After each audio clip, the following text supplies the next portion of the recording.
महफिल संवरती है, जहाँ सजती है वहाँ जाना मेरी पहचान भी है। और मैं आपसे कहना चाहता हूँ कि माँ के दूध के कतरों का जो आदमी पर कर्ज होता है वही मादरी ज़बान का कर्ज होता है। उर्दू खालिस हिंदुस्तानी ज़बान है। इसी गंगो जमन की आगोश में इस ज़बान ने परवरिश पाई है। हिंदू, मुस्लिम, सिख, ईसाइयों ने सब ने मिलकर इसकी परवरिश की है।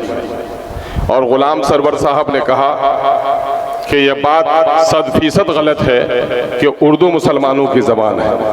उर्दू खालिस हिंदुस्तानी ज़बान है। जितनी ये बात सच है कि उर्दू हिंदुस्तानी ज़बान है, उतनी ये बात भी सच है कि आज उर्दू मुसलमानों की ज़बान होकर रह गई है। मैं कभी कभी कहता हूँ कि अपने ही घर में मैं अनजान हो गई, मैं बेचारी उर्दू हूँ, मैं मुसलमान हो गई। इस वक्त मैं उर्दू ज़बान के ताल्लुक़ से शोरा आएंगे, कलाम सुनाएंगे। यकीनन है कि उर्दू की खिदमत इन शोरा ने बड़ी की है और इनकी वजह से उर्दू के लबो लहजे में जो ताजगी और पाकपन है, उनके मरहून मिन्नत हम सब हैं। मेरे भाइयों, अगर आप मुल्क की तारीख देखें तो इस मुल्क की आज़ादी की तहरीक में उर्दू ज़बान ने जो रोल अदा किया है, यकीनन है कि दूसरी ज़बानों ने अदा की होगी, लेकिन इस लड़ाई में अगर इमामत किसी ज़बान ने की है तो उर्दू ने की है। इनकलाब जिंदाबाद के नारे हों या सरफरोशी की तमन्ना या सारे जहां से अच्छा अगर किसी ज़बान ने दिया है हमको अमानत में, हमको वरासत में, तो उर्दू ज़बान रही है। और आज उर्दू कहाँ खड़ी है, इस पर हमको एहतसाब करने की ज़रूरत है।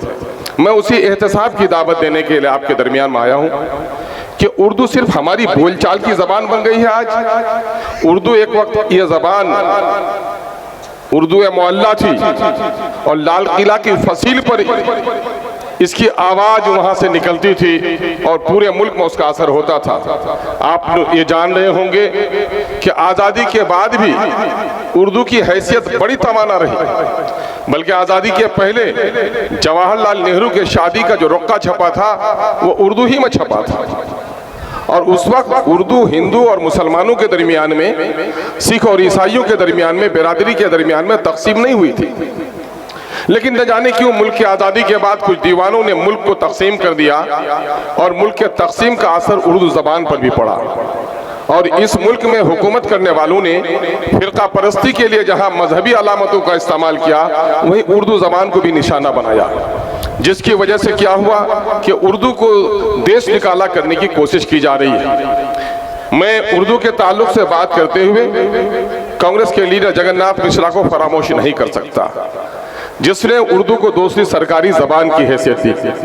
लेकिन मैं आपको बता दूं कि इस हकीकत से भी कोई इनकार नहीं कर सकता कि उर्दू को सरकारी ज़बान का दर्जा मिलने से पहले हम लोगों ने 1980 में मैट्रिक किया है। और हमारे जो हम जलीस रहे होंगे उनको मालूम होगा कि उस वक्त सिर्फ उर्दू बहैसियत एक ज़बान की नहीं, बल्कि उर्दू मीडियम थी।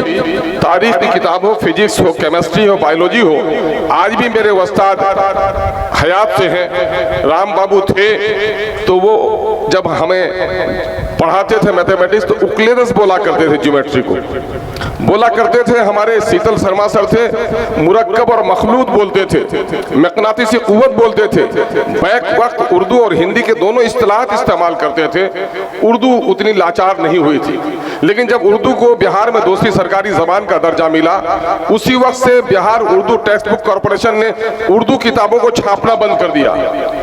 मैं ये कहता हूँ कि उर्दू को दूसरी सरकारी ज़बान की हैसियत मिली, सर पे ताज रखा गया और गर्दन में चुपके से तलवार भी रख दी गई, जिसका नतीजा ये हुआ कि उर्दू को दूसरी सरकारी ज़बान बनने से पहले जो फौकियत हासिल थी, दूसरी ज़बान सरकारी ज़बान मिलने के बाद इनके कुछ ट्रांसलेटर्स, कुछ मुतरजिम, कुछ टाइपिस्ट तो बहाल हो गए, लेकिन उर्दू स्कूलों से निकाल दी गई। और आज भी मैं बता रहा हूँ कि पहले स्कूलों का मानक मंडल 9+1 था। उर्दू और पर्शियन के टीचर थे, फारसी के टीचर निकाल दिए गए और अभी मानक मंडल 5+1 का हो गया है। और अगर वो नाफिज हो जाए तो हाई स्कूलों में उर्दू का टीचर भी नहीं मिलेगा।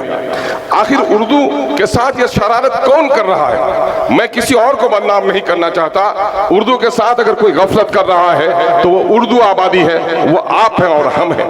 आज क्या वजह है कि हम उर्दू के नाम पर जमा हुए हैं? आपके शौक को मैं सलाम करता हूं, लेकिन क्या हमारी बस्तियों में उर्दू के कितने अखबार आते हैं? हम बंगाली भाइयों को मुबारकबाद देते हैं कि शादी में उनके रुक्के छपते हैं तो बंगाली जबान में छपते हैं, लेकिन हमारे यहाँ सुरजापुरियों के दरमियान में उर्दू आबादी में जिनके रिश्तेदारों का 90% अंग्रेजी से नावाकिफ है, वो अंग्रेजी में रुक्का छापना फख्र महसूस करता है और उर्दू में नहीं बल्कि अब दूसरी जबान में भी छापने लगा है।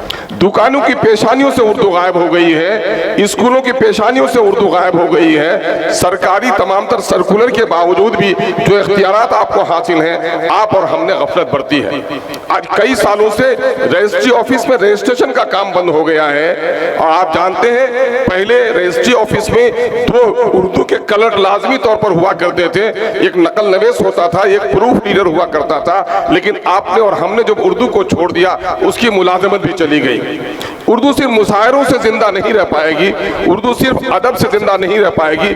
आज के दिन में अगर आप देखेंगे तो ऐवानों में जो है उर्दू के जो ऐवान है, उर्दू की जो एकेडमियां हैं, जो फिक्शन हो या उनका अदब हो, वो आलमी पैमाने का अदब साया हो रहा है। किताबें एक से एक आ रही हैं, नाविल से नाविल तक और दास्तान से लेकर गजल तक जो शायरी हो रही है, बड़े पैमाने की बेहतरीन शायरी हो रही है। लेकिन उर्दू ऐवान में जिंदा नहीं रहेगी, बल्कि उर्दू आवाम से जिंदा रह सकती है और उर्दू का रिश्ता आवाम से बहुत हद तक कट गया है।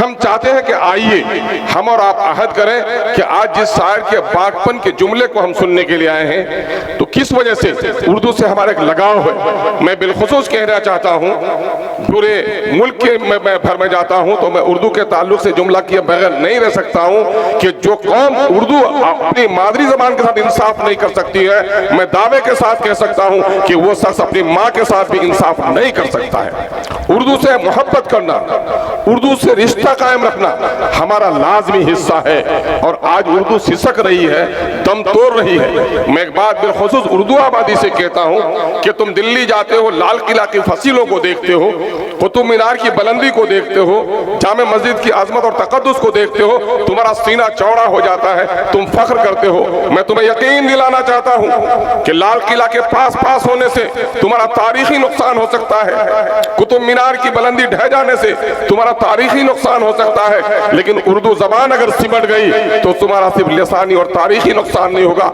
बल्कि तुम्हारी नस्लों का नुकसान होगा।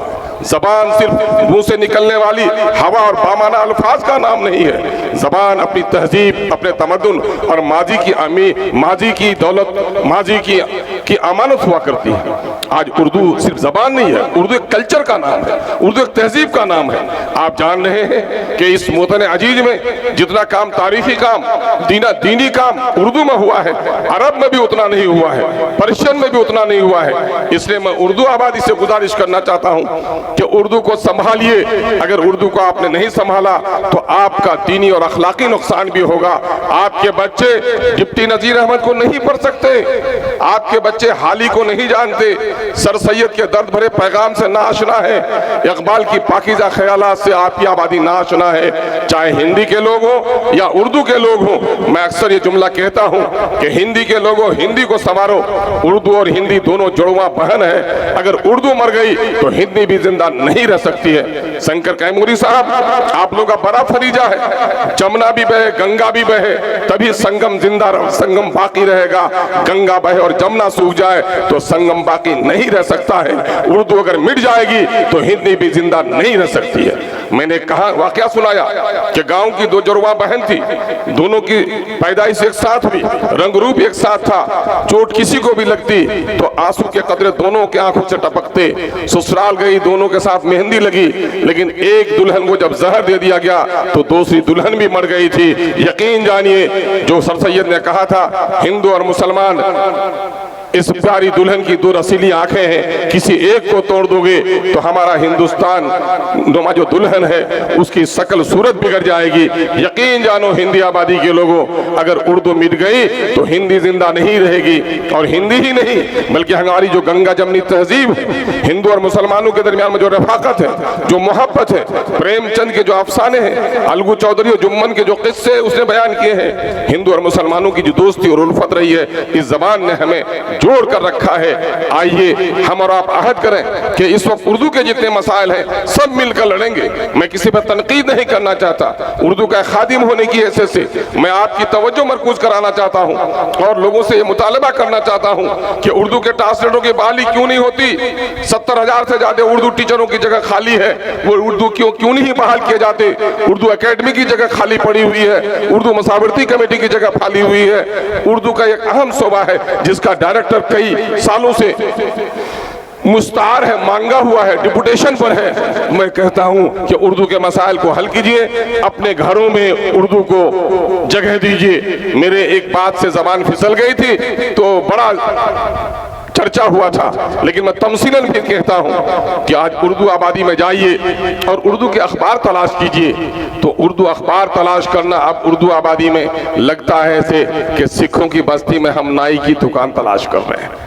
उर्दू पढ़ने से लोग हो गए, हमारे बच्चे उर्दू पढ़ने से घबरा रहे हैं, उर्दू की तहरीर उनकी खत्म हो गई है। उर्दू के मुशायरे को कामयाब कीजिए, उर्दू के शोरा को इज्जत बख्शिए, उर्दू का एक पर्चा, उर्दू का एक अखबार अपने घरों तक जरूर पहुंचाइए।